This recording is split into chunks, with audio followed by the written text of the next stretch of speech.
안녕하세요, 여러분.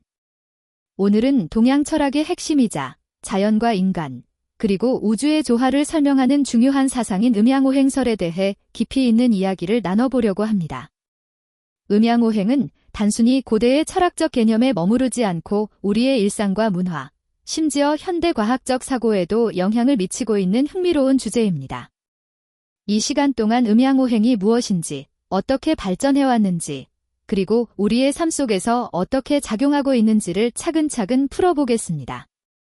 이 이야기를 듣고 나면 여러분도 음양오행이 단순한 옛날 이야기가 아니라 지금도 우리의 삶에 살아 숨쉬는 철학이라는 것을 느끼실 수 있을 겁니다. 먼저 음양오행설의 기원으로 돌아가 보겠습니다.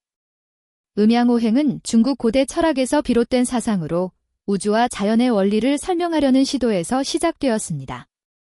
음양이라는 개념은 세상을 두 가지 대립적이지만 상호 보완적인 힘으로 나누는 데서 출발합니다.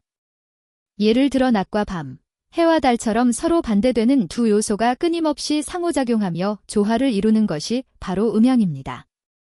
여기서 중요한 점은 이 대립적 관계가 단순히 서로 싸우는 것이 아니라 서로가 없으면 존재할 수 없는 관계라는 겁니다. 낮이 있어야 밤이 있고 밤이 있어야 낮이 존재할 수 있든 말이죠. 음양만으로는 우주의 모든 현상을 설명하기에 부족했기 때문에 여기에 5가지 원소의 개념인 오행이 더해졌습니다. 오행은 목, 화, 토, 금, 수라는 5가지 원소로 이루어져 있는데요. 각각의 원소는 자연의 특정 속성을 상징합니다. 목은 나무로 성장과 생명력을 의미하고 화는 불로 열정과 에너지를 나타내며 토는 흙으로 안정성과 균형을 상징합니다. 금은 금속으로 강인함과 결단력을 나타내고 수는 물로 유연함과 지혜를 상징합니다. 이 5가지 원소는 단순히 독립적으로 존재하는 것이 아니라 서로 돕기도 하고 억제하기도 하면서 우주의 순환을 만들어냅니다. 예를 들어 목은 화를 돕습니다. 나무가 타서 불을 만드는 것처럼 말이죠. 반대로 금은 목을 억제합니다. 도끼로 나무를 자르는 것처럼요. 이렇게 오행은 상생과 상극이라는 2가지 원리를 통해 자연의 조화를 설명합니다. 이 관계는 단순히 자연 현상에만 적용되는 것이 아니라 인간 사회나 개인의 삶에도 적용됩니다. 여기서 재미있는 점 하나를 짚고 넘어가 볼까요? 오행은 단순히 자연 현상을 설명하는 데 그치지 않고 시간과 공간의 흐름까지 포괄합니다. 예를 들어 오행은 계절과도 연결되어 있습니다. 목은 봄을 상징하고 화는 여름을 나타냅니다. 토는 계절의 전환기, 즉 늦여름이나 환절기를 의미하며 금은 가을, 수는 겨울을 나타냅니다. 이렇게 오행은 시간의 흐름 속에서 자연의 변화를 설명하는 데도 사용됩니다.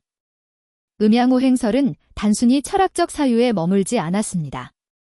동양 문화 전반에 걸쳐 실질적으로 활용되었고 지금도 여전히 우리의 삶 속에서 발견할 수 있습니다.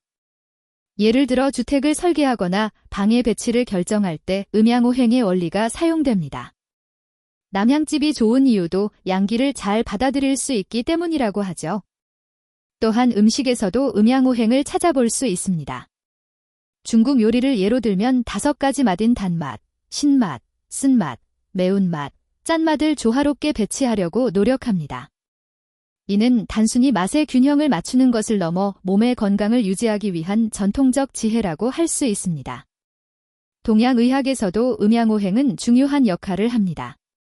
인체를 5가지 장기로 나누고 이를 오행에 연결하여 질병을 진단하고 치료합니다. 예를 들어가는 목에 해당하고 심장은 화에 해당하는데요.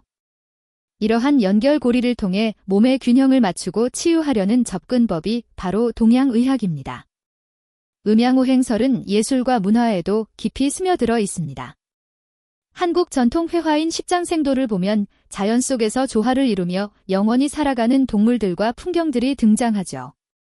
이는 음양오행의 조화로운 세계관을 시각적으로 표현한 것입니다. 음악에서도 오행의 영향을 찾아볼 수 있습니다.